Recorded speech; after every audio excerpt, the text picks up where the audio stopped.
अगर कोई आश्रय नहीं है और आपकी किसी पर नजर न जाए, केवल इन्हीं के चरणों में रहे कि अब तो जीवन आपके लिए, ऐसे संभाल लेंगे। ऐसे अर्थ चाहिए आपको तो केवल इनका भरोसा ले लो, केवल इन अपने छल कपट का, अपने व्यवहार का, अपने किसी बल का नहीं, केवल इनका भरोसा ले लो। चमत्कार हो जाएगा जीवन में, आपको पता नहीं चलेगा कैसे हुआ।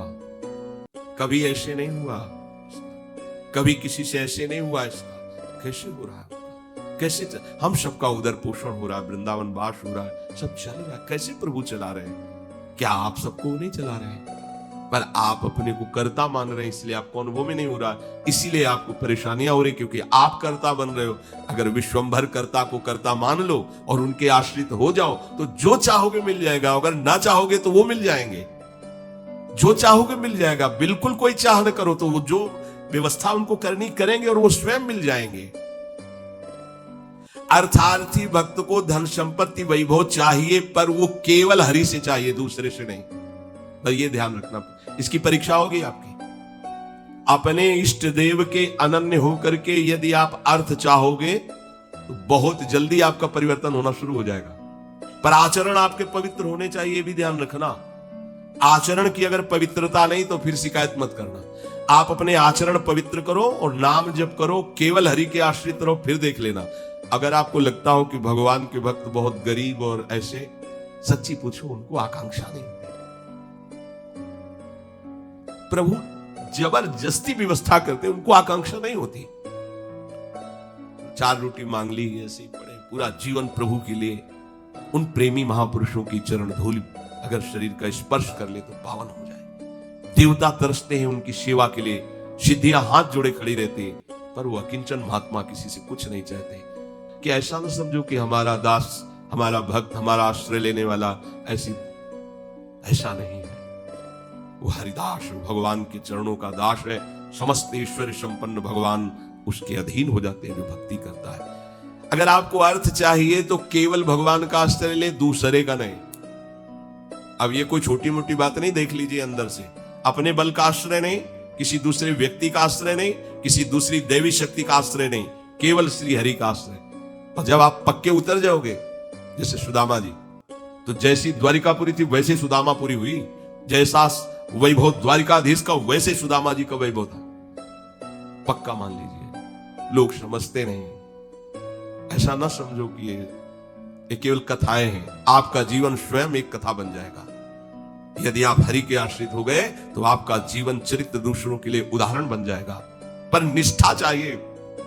कई कई दिन भूखे रहे सुदामा जी। उनका मित्र किसी जमींदार के यहां पुरोहित ही करता था। वो जब पालकी से निकलता तो कहां गली गली डोल रहे हो कृष्ण कृष्ण बोलते हुए, आओ हमारे यहां, हमारा जजमान धनी है, आके थोड़ा वेद पाठ कर दिया करो, पूरे परिवार का पोषण कपला रहता है। हम वादा करते हैं। उनका नहीं, हमारे जजमान तो श्री कृष्ण, हम दूसरे। घर आते पत्नी पूछती कुछ मिला?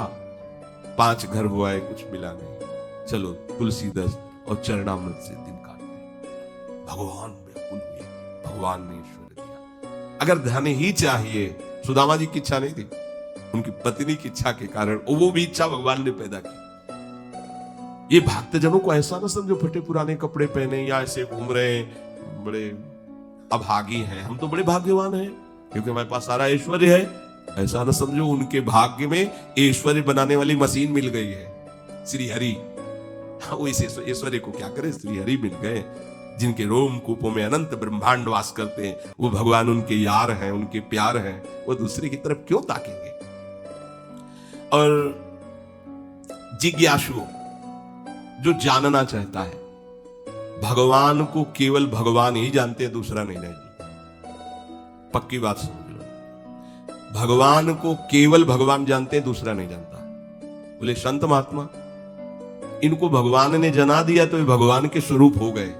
सोई जाने जे देहु जनाई, और जानत तुम्हें हो जाई। जानत तुम्हें हो जाई। अब वो ढांचा केवल बाहर से दिखाई देता है, मनुष्याकृति, पर अंदर वो ब्रह्मविद ब्रह्मयु भवति। भगवान को जान करके वे भगवत स्वरूप हो जाते हैं। जानत तुम्हें हो जाई। जानने के लिए एकमात्र भगवान का आश्रय लो। अगर तुम्हें जानना है संसार क्या है, भगवान क्या है, मेरा स्वरूप क्या है, तो एकमात्र अंदर से श्री हरि का आश्रय लो, वो तुम्हें गुरु रूप से मिल जाएंगे।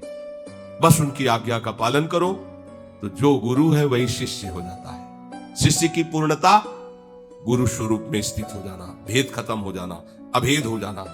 जो गुरु है वही शिष्य का हृदय हो जाता है। ढांचा दो दिखाई देंगे, अब गुरु शिष्य में किंचन मात्र भेद नहीं रहा, अभेद स्थिति को प्राप्त हो गया। यही गुरु के वचन पालन करने का फल है।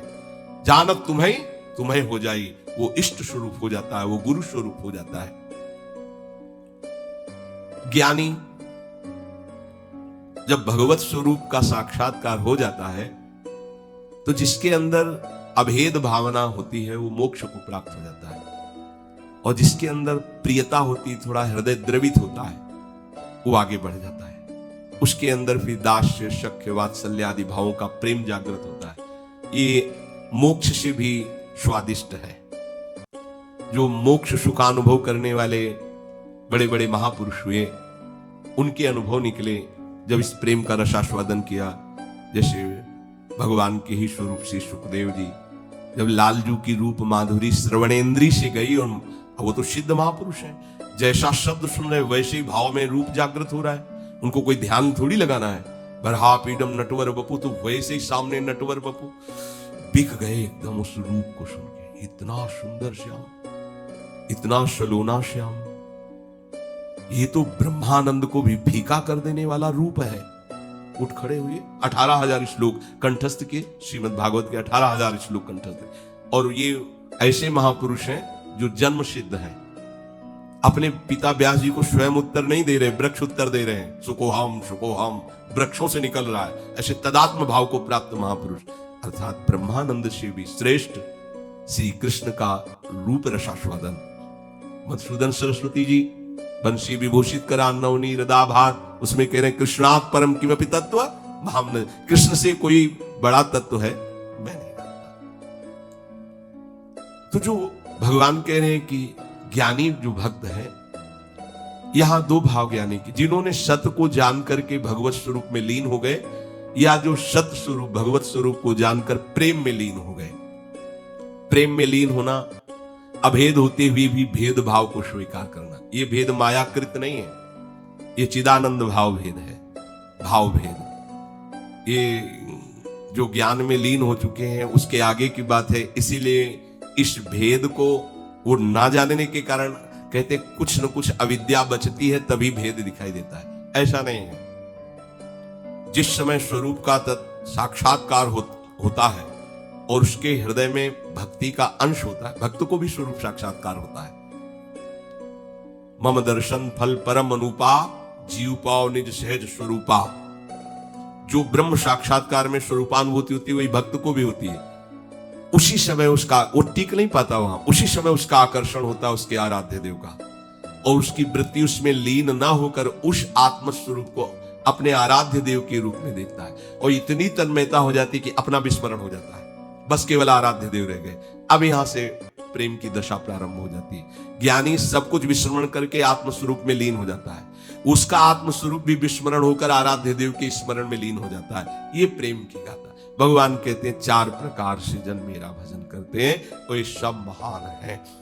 अब इसमें सूक्ष्म बात यह है कि अगर हम केवल भगवान से धन चाहेंगे तो धन मिलने पर भी हम माया में नहीं फंसेंगे। जब हम स्वयं अहंकार प्रेरित होकर के कर्म करते हुए धन कमाते हैं तो उसमें आसक्ति होती है, हम उसमें भोक्ता भाव करते हैं, और जब भगवान की तरफ से मिलता है तो प्रसाद भाव रहता है। ये सब प्रभु का प्रसाद है, और प्रसाद होने के कारण वो प्रसन्नता रहती है, धनाभिमान नहीं रहता। प्रसादे सर्व दुखानाम हानिरस्योपजायते। अंदर प्रसन्नता रहती है और भगवत कृपा का उसको प्रतिपल अनुभव होता रहता है। इसलिए वो धन के राग में ना फंसकर प्रभु की तरफ ही खिंचता चला जाता है। कितने कृपालु प्रभु, कितने कृपालु प्रभु। और धनाभिमानी, देहाभिमानी, मैंने ये किया तो इतना लाभ हुआ, मैं इसको ऐसे भोगूंगा, अब ऐसा करूंगा तो इतना और लाभ होगा। वो खिंचता चला जाता है अहंकार की तरफ, ये खिंचता चला जाता है प्रभु की तरफ। अगर प्रभु से हमें धन मिला, प्रभु से कामना की, तो वो कामना संसार में फंसाएगी नहीं, वो मोक्ष प्रदान करने वाली होगी। ये परम लाभ की बात है कि लोकवत भी हमारा मंगल हुआ और परलोक के लिए हमें कोई अलग से साधना नहीं करनी पड़ी, क्योंकि प्रतिपल हमें कृपा का अनुभव बढ़ता चला जाएगा। प्रभु हमें कितना दुलार कर रहे हैं, कितनी कृपा कर रहे हैं, तो ये सब छूट जाएगा, केवल कृपा और प्रभु रह जाएंगे। वो कृपा के सहारे प्रभु के प्रेम में डूब जाएगा। ऐसे कितने भक्तों के चरित्र हैं। जब हम संकट निवृत्ति भगवान से चाहेंगे तब लगेगा अच्छा कोई दूसरा मेरा सहयोगी नहीं हुआ। भगवान ने ऐसी कृपा, तो अपनी अनुभूतियां जो होती है और प्रभु की तरफ हमें प्रेरित करती है। संकट निवृत्ति के बाद वो प्रभु को भूल नहीं जाएगा, वो प्रभु में आसक्त हो जाएगा। ये आंतरिक बात है, सूक्ष्म बात है। आर्त कोई भी भक्त जो हुआ हो और उसकी संकट निवृत्ति भगवान ने की हो और वो भगवान को भूल करके संसार में ही रमण कर रहा हो, ऐसा नहीं हुआ। भूलने की वो चेष्टा भी करेगा तो भगवान उसे भूलने नहीं देंगे, क्योंकि उसने आर्त भाव से ही सही पर प्रभु का आश्रय लिया है।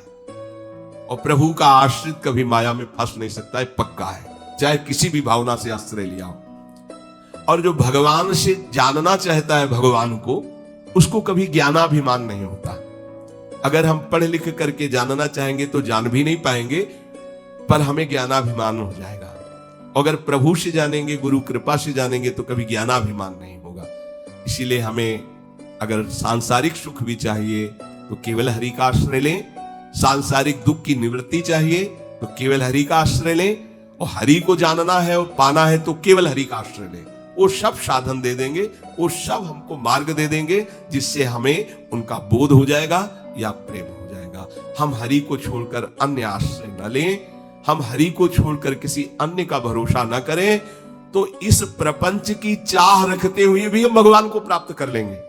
बहुत सरल भगवान ने बता दिया। अब भी समझ में ना आवे तो आप जाने। हमारी यही तो चाह है, हमें धन मिल जाए, हमारी दुख निवृत्ति हो जाए, हमें ज्ञान हो जाए, हमें मोक्ष हो जाए, सब हो जाएगा। केवल भगवान का आश्रय ले लो और नाम जप करो, पर गंदे आचरण मत करो। आहार विहार संयम से करो, शास्त्र संयम से। अब करो गंदा आचरण। जो गंदे आचरण वाले थे जब प्रभु की शरण में आए तो उलट गए, फिर दोबारा नहीं देखा उधर, तो क्या हुआ, महात्मा बन गए।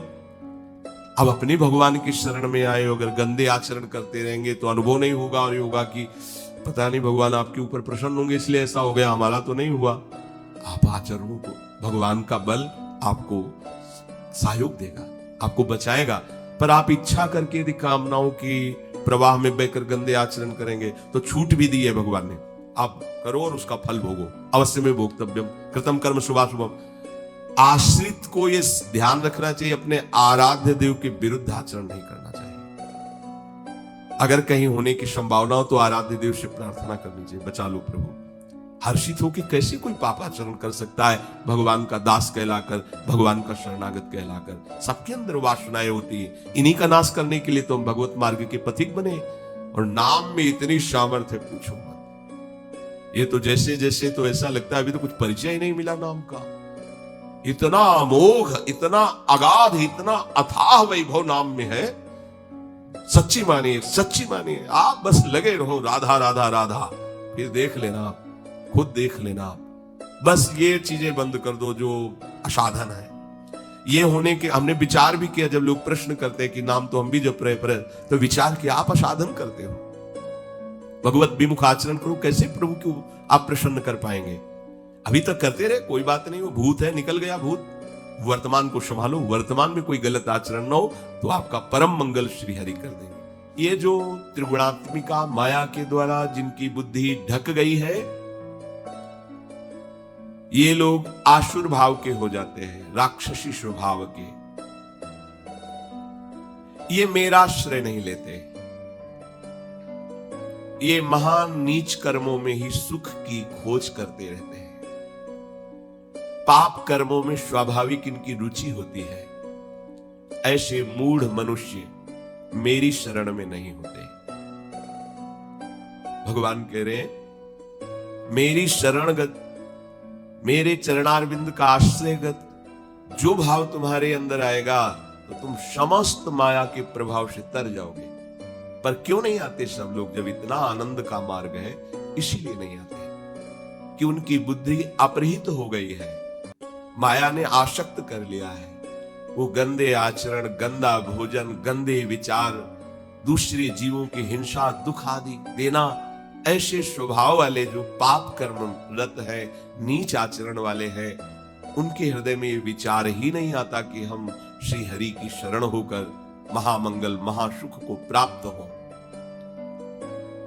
उनको ये सार असार का ज्ञान नहीं होता, नित्य अनित्य का ज्ञान नहीं होता, क्या ग्राह्य है, क्या त्याज्य है, क्या विधि है, क्या निषेध है, क्या करना चाहिए, क्या नहीं करना चाहिए, बिल्कुल ज्ञान नहीं है। वो अपहृत ज्ञान वाले हैं, उनकी बुद्धि को माया ने आसक्त कर लिया है। तो क्या इनका कभी उद्धार नहीं होगा? जो भगवान से विमुख है, पाप कर्म में रत है, क्या इनके उद्धार के लिए कोई चांस नहीं है? यहां भगवान का कहने का मतलब नहीं है। कहने का भाव है कि ये लोग आते ही नहीं है हमारी शरण में, हम तो इनका भी स्वागत करेंगे, क्योंकि मेरे ही तो बच्चे हैं ना, गलत मार्ग में चले गए हैं तो मेरे ना, पर ये स्वीकार कर ले कि मैं प्रभु का हूं। ये कई परिस्थितियों में कभी कभी ऐसे दुराचारी पापाचारी जनों का भगवान के चरणों में समर्पण हो जाता है। कभी ऐसी परिस्थिति आती है कि कोई उसका साथ नहीं देता, हर जगह उसको ठोकर मिलती है, हर जगह अशांति, जिसके लिए उसने जीवन समर्पित करके ऐसे पापाचरण किए, उन्हीं के द्वारा उसको दुत्कार, तिरस्कार, धोखा मिलता है।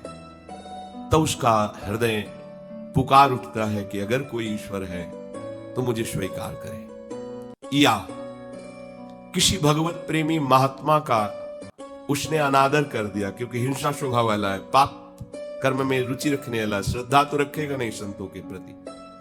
कोई ऐसा जो भगवत प्रेमी महात्मा है, उसका अनादर कर दिया, उसका अपमान कर दिया, और उनकी दृष्टि उस पर पड़ी और उनको दया आ गई उसकी दशा पर, और उन्होंने भगवान से प्रार्थना कर दिया, तो भगवान उसको क्षमा करके संभाल लेंगे, क्षमा कर देंगे। देखो, मुनिन कर क्रोधो मुक्ति दातार।